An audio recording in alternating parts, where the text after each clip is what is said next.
Hey everyone, hope you're having a great day so far. So what am I doing today? I'm actually off today, as you can tell. Um, we closed the shop down for the day because the owners had a lot of stuff to do, and they figured, since Easter fell on a Sunday, they're like, yeah, let's just close the shop on Monday, give everybody a 3-day weekend. So I was like, okay, well I took this opportunity, and I'm going to go in and change my own oil on my own vehicle.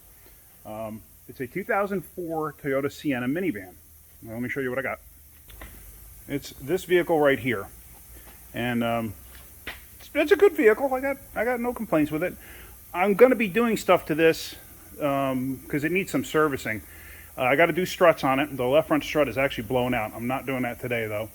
Both power sliding doors do not work, and the mechanism inside the doors is actually broken, both sides. So I've never done it before. So you're going to be doing it with me. I'll make a separate video on that, obviously. That's quite time consuming. I've never done one, but I've been told to plan on it taking just about a day to do one side. If any of you have ever done one and you have a trick or a tip or something for me, let me know. Put it in the comments. So let's see, what are we going to do first? We're just going to open the hood. Let's do that. I already popped it. I don't open this hood all that often. Oh, there it is, the Toyota 3.3. Now, before I got the car, or this van rather, I had done a timing belt and water pump and stuff like that for the previous owner, who happened to be my sister-in-law. So all of that's done. It's got 140,000 miles on it now. I think I got it from her when it had 119, I think. So she had no use for the vehicle anymore. So I was like, yeah, I'll take it. It'll be a good vehicle. I could always use another van. I love minivans. I have a Dodge Caravan also. Absolutely love that vehicle. So let me set the hood prop. All right, so there we go. So now the hood's up. As I've mentioned in previous videos, what I always do is take the oil cap off, and I will stick it right here at the hood latch. I'll also pop the dipstick out. This way I know if I forgot to put fluid in it, or oil in it rather, because, I would put this back in and double check it anyway. Anything of note here? I don't think so.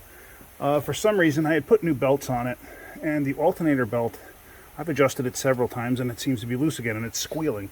So I may have to adjust that again. I don't know why. It's a Napa belt, and I've had good luck with Napa, but for some reason, we had a run of them where they wound up, getting slack.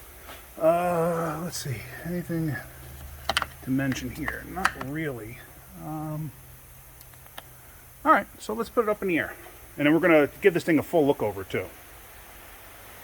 So you don't have to watch it go up in the air. So now it's up in the air, and as you can see, this minivan has running boards. I can't stand these things. I hate these running boards. And I never really paid too much attention to them. I've always hated running boards. Can't stand them. And I was just curious, because I know some vehicles, when they mount them, they actually take the lower rocker panel molding off, and it doesn't appear that this vehicle had any kind of lower rocker panel molding. And you can tell it was a Northeast vehicle. It's starting to get some rust. So I think I'm just going to wind up unbolting these at some point and take them completely off. My wife hates them too because she keeps putting her shin into them. So, all right, so let's get the oil drain and start draining the oil. All right, so there's the drain plug. Now, I know this is pretty simple stuff for most of you, but some people just don't know and they want to learn. So there we go. Cracked it free.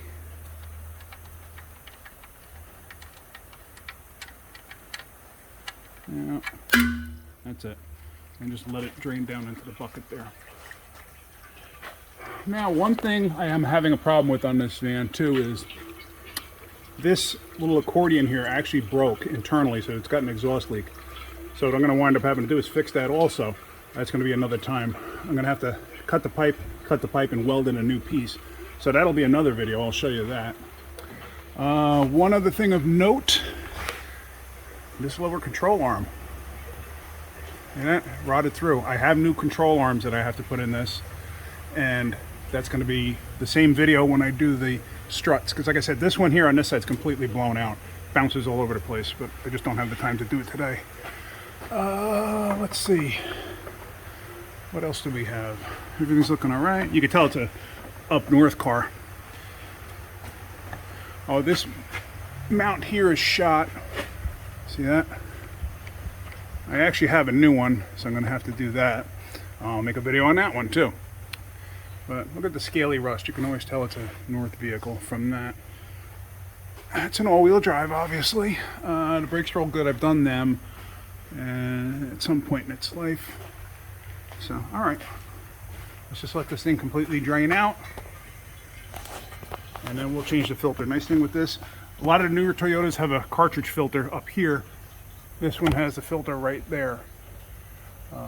So let's just do that. Actually, I got to check the tires too. So I'm going to do that while this is draining, and then we'll get back to this. All right, so tire pressures are all set. It's down to a drip. I'm good with that. Now I'm going to put the drain plug in. Here's the drain plug. Always make sure your gasket's on there. So the gasket's on there. I'm not going to replace it. It looks fine. Not too concerned. A lot of times if you get the plastic ones or the fiber ones, you got to pay attention because they do distort and they could crack and start leaking. So let's throw this in.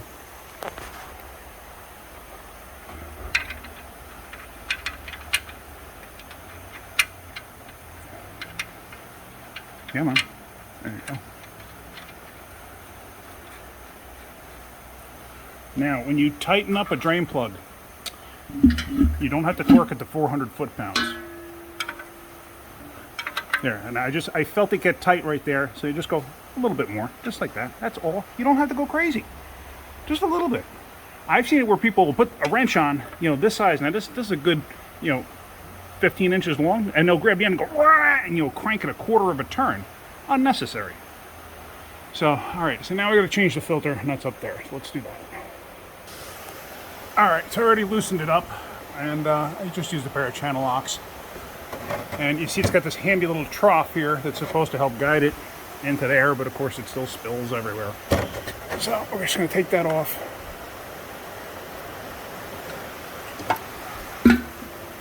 And there you go. So just make sure the old gasket isn't stuck to the motor, because I've done that before, and you wind up creating a humongous problem. So I'll go up there and I'll actually wipe the surface down. Make sure it's clean. It looks good to me. I actually had one of these years ago where somebody could not get a filter off and they wound up using a air hammer. And where the gasket sits, they actually dented it. The thing leaked like a sieve. I sat there with a hand file. I filed it down, got it as clean as possible. And then the divot that was in there, I actually filled with JB weld, let it sit overnight, sanded that down flush, and it worked perfectly. Worked like a charm. So, all right, let's put the filter on. All right, now some people will put lube on the gasket. I never do. I never have. I don't ever have a problem. I can assume that the reason to do that is to help it slide in place. But like I said, I've never had a problem. And I've been doing this for 40 years. So now, it just made contact. Okay? There we go. I could still make it tighter if I wanted to. You don't need to. There's no need to bear down on an oil filter either, because you just make it impossible to take off later. What else? Fram filters. I'm not a big fan of them at all. I really don't like them. I wouldn't use it, except I thought I had a filter for this and I don't. And this is early morning, and the parts stores aren't even open yet. So this is what we had in stock on the shelf, and it looks like it's been sitting on the shelf for 10 years.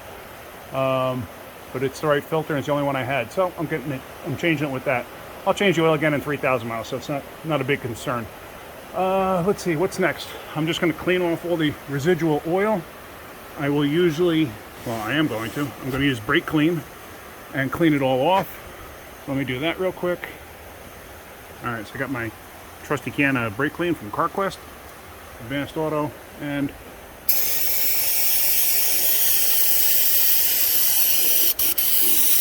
so I'm not going to go nuts. Like I said, this is my own personal car. So clean this. Make sure I don't have stuff all over the place.